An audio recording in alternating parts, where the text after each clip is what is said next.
Toby Perkins.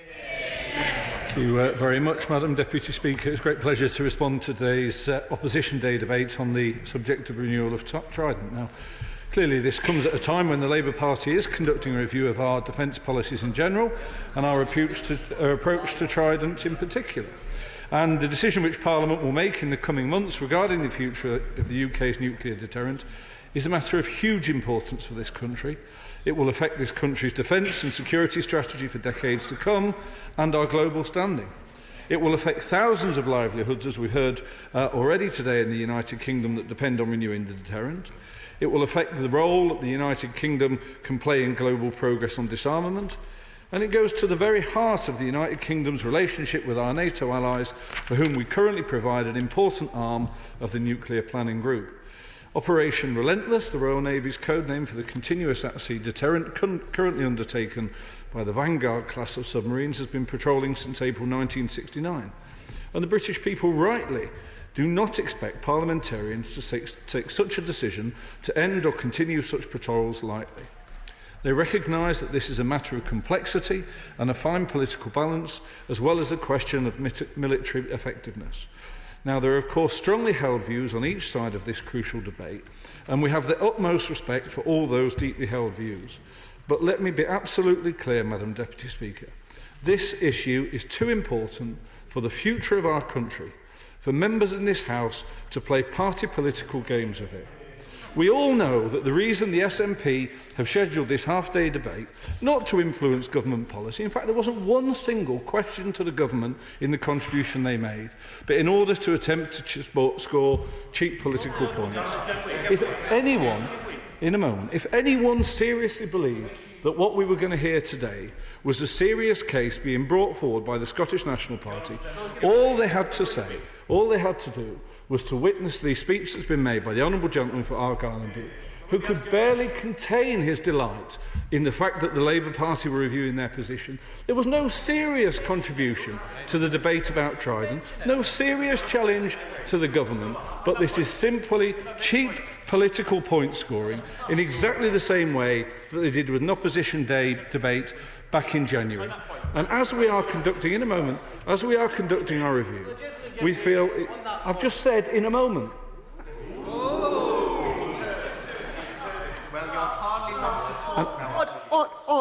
Order. We don't have oohing and aahing in the chamber. We haven't had any aahing, just oohing. That's enough. The honourable gentleman does not wish to give way at the moment. I'm sure he will in due course. Mr Perkins. Indeed I will. Once again, they're laughing. They think this is a highly hilarious debate. The fact of the matter is, this debate is not highly hilarious for the people whose lives depend on it. And this debate is not highly hilarious for the people who rely on the NATO umbrella for the nuclear deterrent for their security. We feel it's not appropriate to vote on this motion at a time when we are still conducting our review. We think this is a cheap piece of political point scoring. And on the subject of cheap political point scoring, I'll give way to the Honourable Gentleman. And we know Labour are in a total and utter shambles and mess currently on Trident. But if the result of this review, being undertaken by the former Mayor of London, recommends that the Labour Party support their leader when it comes to unilateral disarmament, will the rest of the Labour Party back him on that? I'll turn in more detail in a moment to the way that the review is being put together. But to say that an issue of this, where there are clearly differences of opinion, for different people to be involved in it who have a difference of opinion, is a shambles, I think is a nonsense. I think it's absolutely clear. The Labour Party are discussing this decision, and we will be listening to a whole variety of views, and at the end of that we will come to a conclusion. I'll give way to the Honourable Gentleman. Grateful to the honourable gentleman, and I think that many on this side of the House would be very sympathetic to the serious way that he's tackling this matter. But will he undertake to come back to the House when the review is complete in order to clarify for the nation what the position is of the Labour Party? Because clearly it is something where there cannot be any fudging. It's you're either in or you're out when it comes to nuclear deterrent. Well, I'll be able to actually offer a bit more clarity to the honourable gentleman very shortly. The motion that the SNP brought forward has, as the honourable gentleman was honest enough to admit, not been without problems. The original motion, which each one of them incidentally signed without noticing the mistake, said that that Trident shouldn't be removed. Subsequently, they discovered that they'd made that mistake, but as the Secretary of State made clear, the motion talks all about Trident. Actually, the decision that we are facing at the moment is about the renewal of the Vanguard class of submarines, not about renewing Trident at all. Important details like that may be lost to them, Mr. Speaker, as indeed was apparently the outcome of the Scottish independence referendum, in which the majority of Scots voted in favour of staying part of the United Kingdom, which they will be aware involved being a part of having Trident. Was the honourable lady like to give way? I'm somewhat perplexed at his assertion that we shouldn't be discussing Trident. This debate is about Trident, and it's vital that we understand the position of the members on his benches on this very important issue. Well, once again, it makes it clear this is all about the Labour Party's position. But I think what I've done is attempt to clarify the difference between the decision that this House will be facing shortly and the wording of the motion that is in front of us. Now, Labour's... I'll happily give way.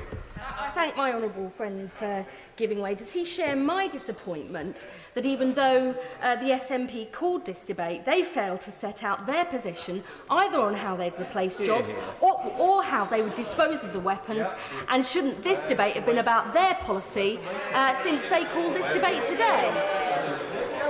I have to say, Madam Deputy Speaker, for the second time today, she's hit the nail absolutely on the head. And of course, there's a whole series of inconsistencies about the SNP's position. Not only today, we were hearing that a decision to go forward with Trident would be choosing to go forward with that and buying nuclear capability on the backs of the poor. But yet, only half an hour before that, we'd heard them saying that all the money being spent on Trident would instead be spent on conventional weapons. Now, either the money that they're saving for Trident is going to be spent on hospitals and schools and transport, or is going to be spent on conventional forces. But this, no one can blame the honourable gentleman for being so confused, because actually, if you look back through the history of the SNP, this confusion is very long-standing. In 2012, the honourable gentleman for Gordon was saying that all the savings will be spent on conventional defence, but he and Nicola Sturgeon were saying in 2014 that they'd be spending the money they saved on Trident and on childcare.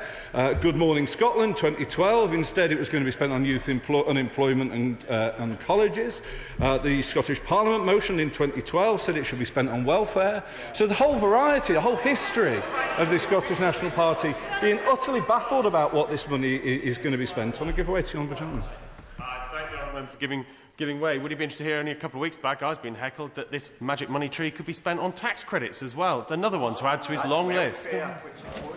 Doesn't mind, I'll put it on my list at the end, but yeah. It's an important point, and people deserve, we're having a laugh, but the truth of the matter is people deserve some clarity on what is being said in this House. This is a matter of the utmost import. I'm going to make a bit of progress, but I will happily take more interventions later. Now, the honourable gentleman said a moment ago that Labour's position needed clarifying. I'm happy to offer him that. Labour's position, as agreed by the National Policy Forum in 2014 and approved by Labour Party conference in Brighton this year, is that we are committed to a minimum, credible, independent nuclear deterrent delivered through a continuous at-sea deterrent. That is the policy that was in the manifesto that all Labour Party members fought the 2015 general election on, and we are proud of the previous Labour government's approach and success in disarmament. This saw Britain make huge progress in nuclear disarmament through international frameworks. We almost halved the number of operationally available warheads to fewer than 160 and reduced the number of deployed warheads on each submarine. We also scrapped the freefall WE-177 tactical nuclear weapons in 1998, making the UK the only recognised nuclear-armed NPT to possess just one nuclear system. All of that is simply a declaration of fact. Now, Let me just finish on this and then I will happily give way. My right honourable friend, the member for Islington North, has recently been elected to be the leader of the Labour Party. His views on the subject are well known, and he appointed my honourable friend from Garston and Halewood to be his Shadow Secretary of State for Defence, knowing her clear position on this question. Give way to the honourable gentleman. Thank you very much for giving way and for the way in which you're conducting this part of the debate. Will the member indicate, in terms of the review that his party is carrying out, will it consider the implications for HM Base Clyde, for the submarine base at Fastlane, for the Royal Naval Armaments Depot at Culport, and for the implications for Plymouth? I can absolutely give him that assurance. This is very much a question about our military capability, but we can never remove the fact that it's a very, very important economic regeneration question too. Now, as my right honourable friend from Islington North announced at conference, the Shadow Secretary of State for Defence will lead a review on all aspects of our defence policy, including our nuclear deterrent. She has been clear she's going to lead an evidence-based review in an open-minded, inclusive and transparent way that investigates the issues that have been reviewed on many occasions and also searches for any new relevant evidence. As is standard, I'm going to make a bit of... why not? I would be grateful if you could just clarify for the House, because he's doing something really important now, which is explaining how this review will operate. When he says his honourable friend, the Shadow Secretary of State, will lead the review, will that be led with Ken Livingstone or without him? If he'd have just been slightly more patient, I would have got to precisely that point. So if he'll bear with me, I will be able to enlighten him. As I've made absolutely clear, my honourable friend will be leading that review. And as is standard, in fact, the very next sentence, in fact, as is standard for policy commissions, that will feed into the National Policy Forum. A member of the National Executive Committee, Ken Livingstone, will co-convene that review on behalf of the NEC. But as the leader of our party said at conference and reiterated yesterday, it will be led by my honourable friend, the member for Garston and Halewood. I think it is really... Let me make a bit of progress, because I know there are a lot of people wanting to contribute to this debate, and I'm keen to give them the opportunity to do so. I think it is really important for our politics and for all those on both sides of the debate that we all embrace the opportunity to debate the cases for and against. Politics is changing. There is a mood out there for more transparency, not just in our party, but in society as a whole. So we in the Labour Party welcome this opportunity. Pursuing a policy of multilateral, not unilateral disarmament has been the accepted positions of the major parties in British politics for 30 years. And as a result, many of these issues haven't been the subject of widespread and inclusive debate.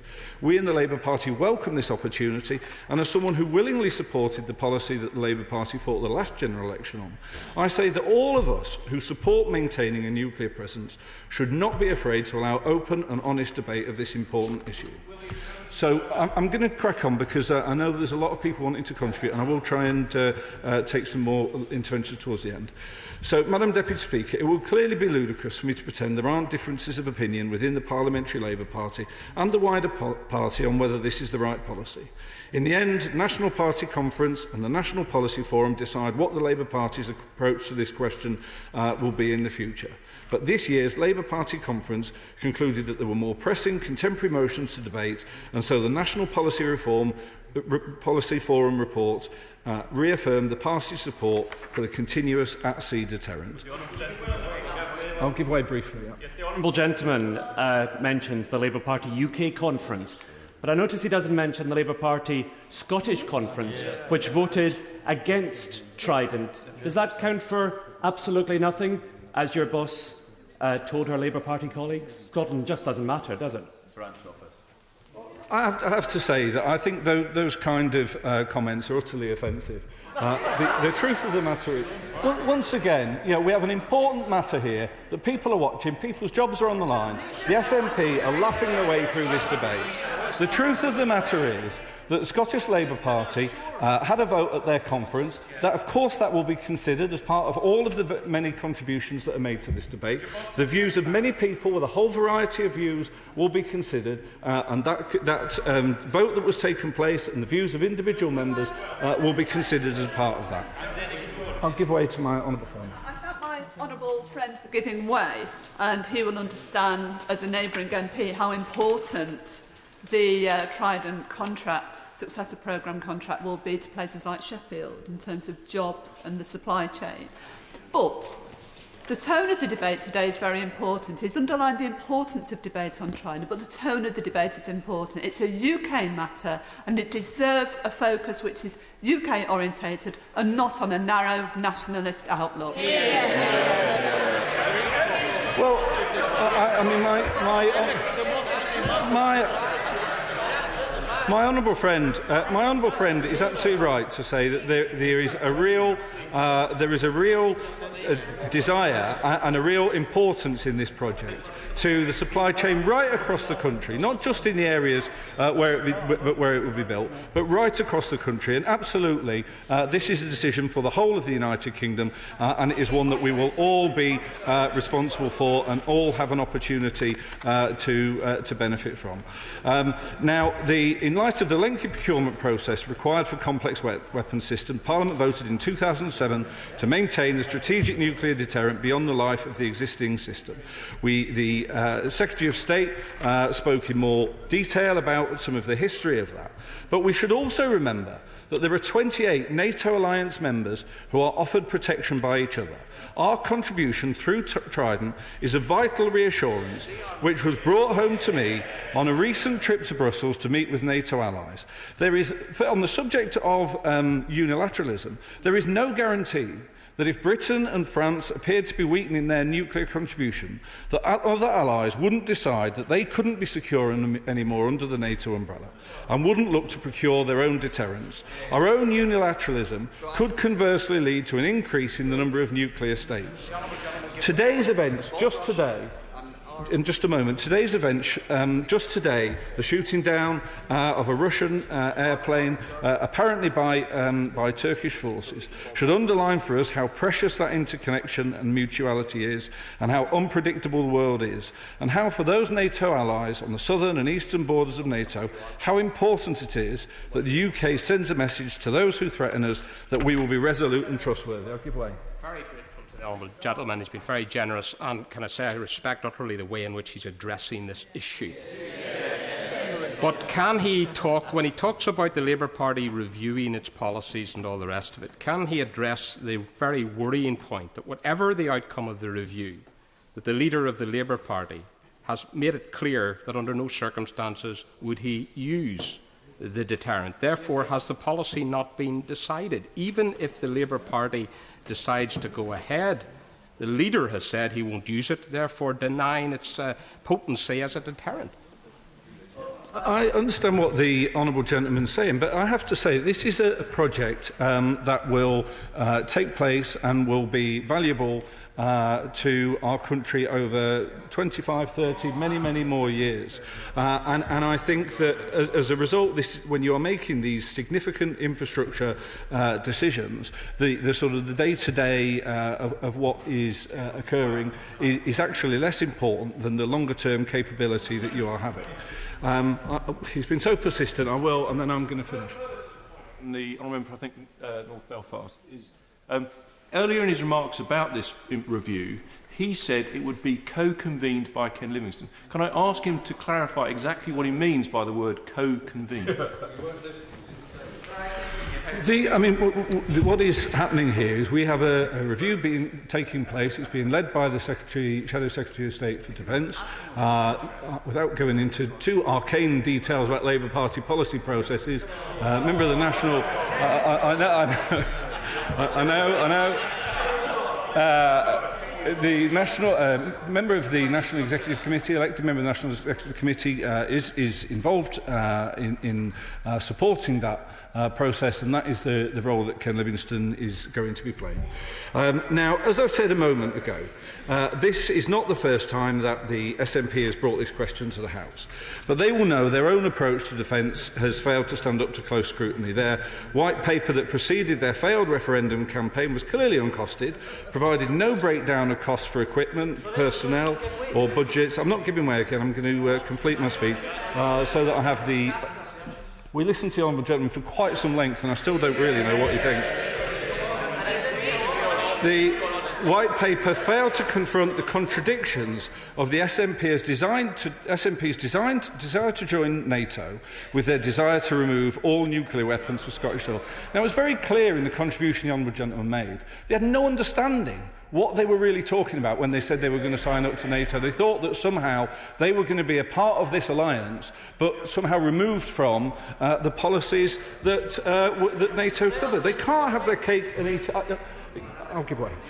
Does the right honourable gentleman believe that there is no such thing as a non-nuclear member of NATO? And does he not understand, as I pointed out, that the last two General Secretaries of NATO come from those non-nuclear countries of Denmark and Norway?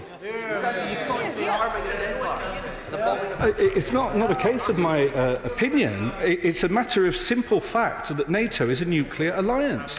Membership of NATO, which the SNP supports, requires allies to be members of the NATO nuclear alliance and to sit on the appropriate committees.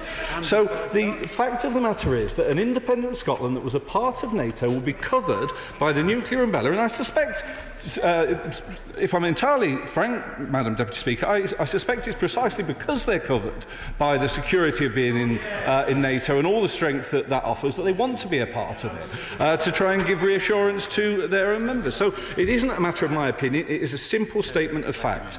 Now, on the back of yesterday's SDSR, the government must clarify. No, I'm going to finish now. The government must clarify a number of urgent issues that have been touched upon already today.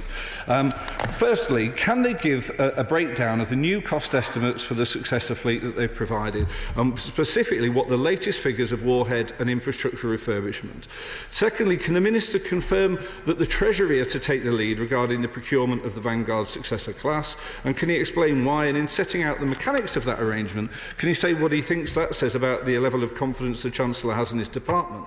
What input will the defence procurement experts have in the work that the Treasury is doing on this? And was this decision made with the support of the Secretary of State? And if so, why did he think it was better handled outside his department? And finally, can he clarify the timescales of the successor programme? On what criteria have they decided to further extend the lives of the existing fleet? What's the strategy underpinning this decision? And most importantly, can the department resolutely guarantee that this decision will not adversely impact on the maintenance of our continuous at-sea deterrent posture?